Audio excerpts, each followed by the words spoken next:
Okay, so I'm going to talk about the Scottish Chapbook, where MacDiarmid first appeared. So Hugh MacDiarmid, he had not yet adopted MacDiarmid with the full Mac, first appeared in the first number of the Scottish Chapbook as the author of Nisbet, an interlude in post-war Glasgow. The story or sketch appeared across two editions of the chapbook in August and September 1922. MacDiarmid's first publication is self-consciously modern in style and subject.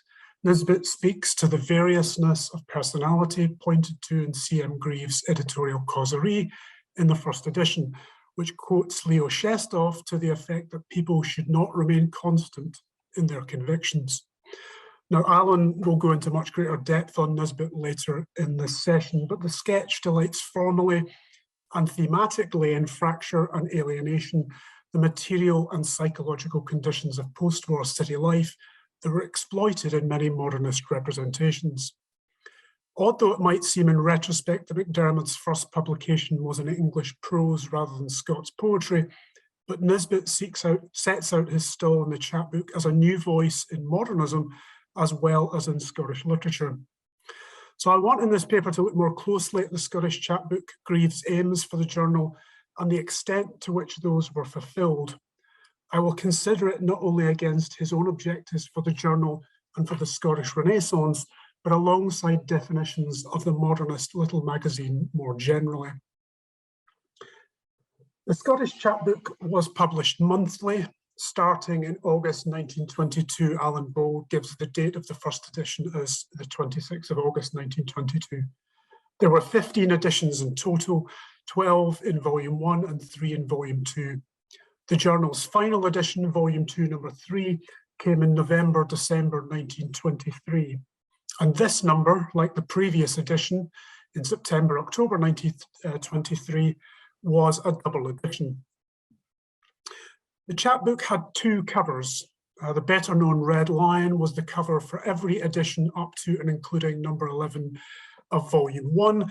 And you can see on your screen also there the back cover of the first edition, which has been pointed out, ironically, has a picture of Harry Lauder selling fountain pens. With the next edition, and the final number of volume 1, number 12, the cover changed to an illustration by Pittendray McGilvray with lettering by Miss Campbell Muirhead.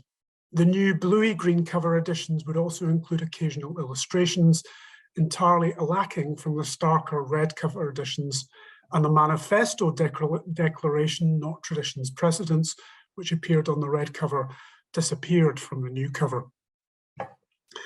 The journal was priced throughout its short lifetime at 1 and 6 per individual copy and 15 shillings for an annual subscription. This is probably on the cheaper side in comparison to many magazines in the 1920s. According to Peter Brooker and Andrew Thacker, 2 shillings and 6pence seems to become a fairly standard price for both quarterlies and monthlies. However, this drops in the 1930s to 1 shilling and 6pence, reflecting both economic factors at play in the period and, in the case of left-leaning magazines, a commitment to making the publication more widely available. Brooker and Thacker point out that the mostly quarterly The Criterion, edited of course by T.S. Eliot and also launched in 1922, was priced expensively at 3 shillings and 6pence in order, in their words, to appeal to a selective readership. Greaves' editorial stance with the chapbook also aimed for discerning readers. Writing to the Glasgow Herald on the 11th of May 1922, seeking subscribers for his new monthly magazine, he made clear that the venture is not to be a commercial one. It is intended to cover expenses and no more. He made a similar point in a letter to Helen Cruikshank the following week. As opposed to Northern Numbers, which, quote, had to sell, so I was to a certain extent out for names and included certain types of verse greatly admired by many people, to which I personally am utterly indifferent. However, in the chapbook, commercial conditions won't weigh. I'll be out for genuinely significant and experimental work wherever it is to be found. Whereas the criterion was published by Faber and Guire, before Faber and Faber, with initial financial support from Lady Rothermere, Greaves' chapbook was self-published, printed at the Review Press, where he worked as a journalist in Montrose, and distributed from his council house at 16 Links Avenue in Youngest Town. While, as Brooker and Thacker argue, economic and symbolic or cultural capital coincide with Eliot's criterion, the conditions of production and dissemination of the chapbook, along with its geographical and social provenance, i.e. that it was produced in a small Scottish town by a working journalist, mean that it lacked the same kinds of cultural and canonical clout as Eliot's magazine, certainly in broader modernist terms beyond Scottish literature, and the restricted finances of Greaves' operation would limit from the start. Indeed, as you can see in the examples here, the journal is pitted with advertisements asking for subscribers to enable it to continue. Greaves' experiences running the chapbook are doubtless more characteristic of the typical economic model of the little magazine than that of the more prestigious and relatively long-running criterion. While admitting that, quote, diverse in size, agenda and longevity, modernist little magazines are, like modernism itself, vexingly difficult to define, Suzanne Churchill and Adam McKibble propose that little magazines are non-commercial enterprises founded by individuals or small groups intent upon publishing the experimental works or radical opinions of untried, unpopular, or underrepresented writers, stating further that whatever the format, scope, or preferred topics of conversation, little magazines tend to share two features: a vexed relationship to a larger mainstream public and an equally vexed relationship to money. For Churchill and McKibble, this means that those who wrote for, edited and published little magazines often walked a tightrope between rejecting and reforming mass audiences. There remains the critical perception of modernism as pursuing aestheticism and the autonomy of art as distinct from the public realm, indeed in reaction to the pollution of that realm through commercial standards. This is true in part, and McDermott made noises to this effect throughout his career. However, as Mark S. Morrison argues, most British and American modernists of this period, and his focus is on 1905 to 1920, did not pursue the radical attacks on aesthetic autonomy and aura that characterized the Dada and Surrealist practices. Rather, they lamented art's loss of its public socio-cultural function and wished to forge a more significant public function for it. In other words, they still saw their work as something distinctly aesthetic, but challenged aesthetic autonomy's tendency to isolate this experience and strip it of social significance.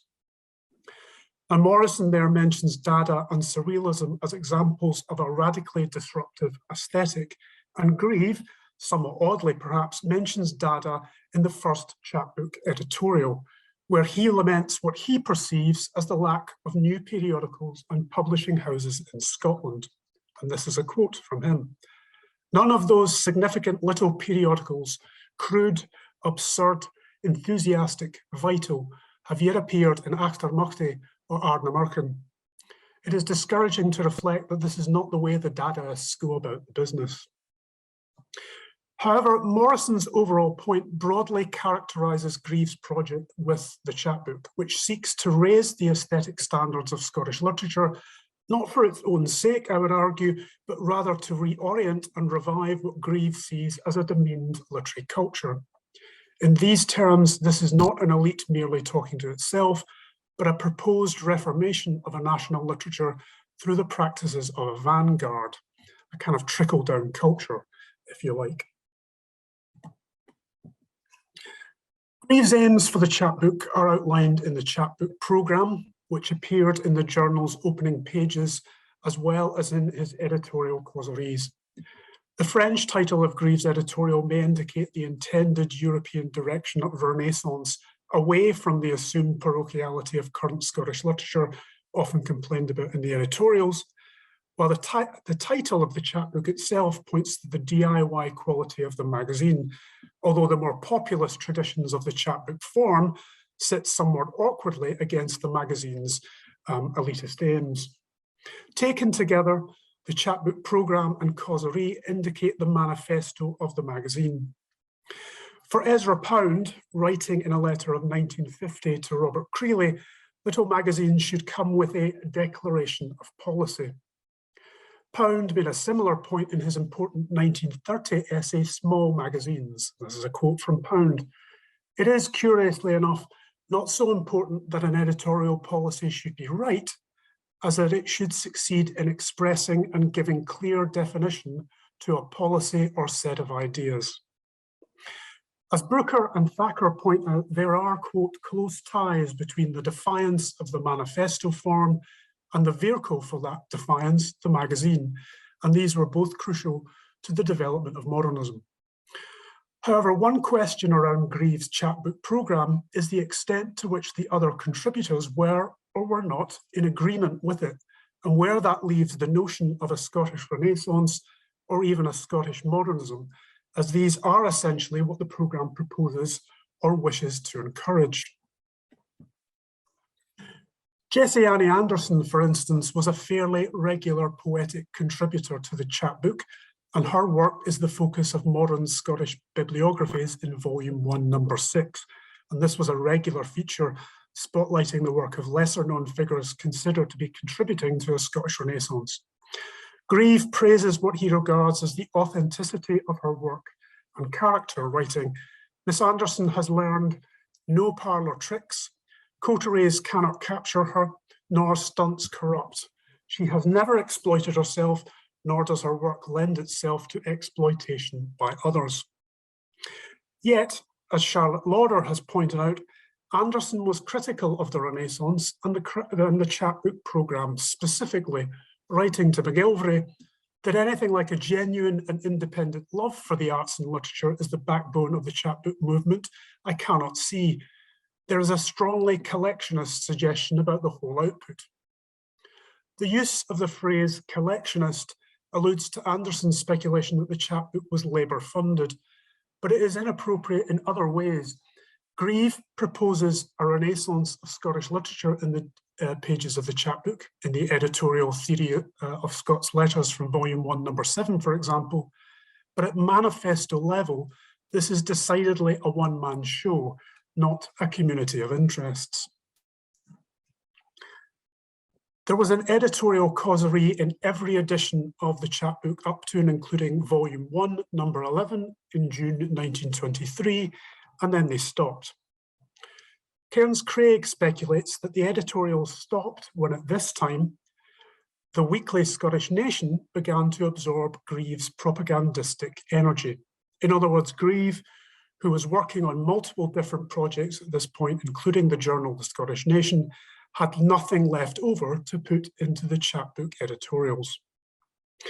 This is doubtless true. However, the causeries had been somewhat uneven in quality from the start.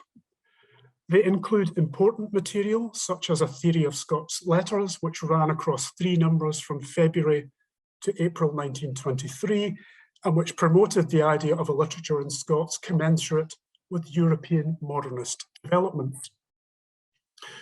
Dermot's various Scots poems in the chapbook, most notably the Watergaw and the Eamostane, substantiate the theory in practice. Many editorials attacked, often comically, the current state of Scottish literature and what Grieve regarded as the timidity of the national cultural life. This example is from the first causerie. Scottish literature, like other literatures, has been written almost exclusively by blasphemers, immoralists, dipsomaniacs, and madmen, but unlike most literatures, has been written about almost exclusively by ministers. Several of the causeries, such as the one in the Burns special edition of January 1923, that's Volume 1, Number 6, were influenced by G. Gregory Smith's Scottish literature character and influence, and indicate the extent to which Grieve directed his own estimations of Scottish literary culture and history through the lens of personality. Other causeries, though, were more or less squibs. The characteristic series of quotations run together to no particular overall effect. What I'm getting at here is that Grieve was somewhat out of breath before June 1923 when the editorials ended, and while some have remained important in explaining the theory behind the poetic practice, quite a few are negligible space fillers. Beyond the manifesto-driven editorials, the creative highlights of the chapbook are MacDiarmid's various poetic contributions, many of which are genuinely groundbreaking, and the still underestimated poetry of Grieve, whose English language metaphysical poetry, and I'm thinking here of the likes of A Moment in Eternity and Science in Poetry, remains in the shadow of MacDiarmid's Scots dictionary-based experimentalism. Some other fine work was published in the Scottish Chapbook, various ballads by Edwin Muir, poems by Marian Angus, Violet Jacob, William Souter, Neil Gunn, Pittendry McGilvray, Jessie Annie Anderson, and Christine Orr. But that sits alongside work by less well-remembered names such as Dudley Beardmore, A. Clark Kennedy, W. M. Parker, Susan Miles, E. Isabel Cumming, J. A. Finlayson, R. J. McLeish, and David Horn, some of which is less impressive, and much of which has a distinctly pre-modernist feel to it. As Craig comments, the reinvigoration of Scots might have been central to the agenda of the newly born MacDiarmid, but a large proportion of the work Grieve published fell into traditional Scottish categories, and actually, much of the poetry is in a formally conventional English. Grieve criticised the late 19th century Gadesian revival in his first editorial, contending that the Scottish literary revival proved to be a promise that could not be kept. There is something of the fin de siècle about many of the contributions in the chapbook. Beardmore's decadent-inspired poetry is a case in point, and the bookplate on the left of the screen is the bookplate for Beardmore's poems, which was designed by James Guthrie. And McGilvray's bluey green cover has an air of sub-John Duncan symbolism about it. Grieve may have wanted the Scottish Renaissance to set a modern agenda for the 20th century very different from his withering assessment of the Celtic Revival, but the contributions of many of the other poets and artists to the chapbook inadvertently link the journal and the Renaissance back to the late 19th century. Of Nisbet, where this paper and MacDiarmid started, Bold writes, Grieve's alter ego made his debut as a writer of English dialogue, not Scots verse. He was probably initially created to swell the chorus of contributors to the Scottish Chapbook, to add one more modernistic voice to the journal's progressive theme, and other pseudonyms would include A.K. Laidlaw and the reviewer Martin Gillespie. The use of nom de plumes to assist in literary and cultural national revival is familiar in other small nations, such as Portugal, where Fernando Pessoa constructed various heteronyms, and in Ireland, where W.B. Yeats communed with astral spirits who provided him with metaphors for poetry. While in each case, there is a creative and psychological rationale for these inventions, there is also the more mundane one of swelling the revivalist ranks, particularly for Pessoa and Grieve. Yet Bowles claim that Grieve created MacDiarmid to add one more modernistic voice to the journal's progressive theme, maybe underestimating the extent to which Grieve's various contributions, as also MacDiarmid, were the main or only modernist ones in the chapbook. The invention by Grieve of MacDiarmid may not signify the birth of modernism in Scotland, but its stillbirth, the absence of a distinctly modernist Scottish Renaissance. But the chapbook, whatever Grieve's propaganda may insist upon, indicates that the Scottish literary revival has a longer trajectory, linking the Renaissance back to the modes of the late 19th century. Thank you very much.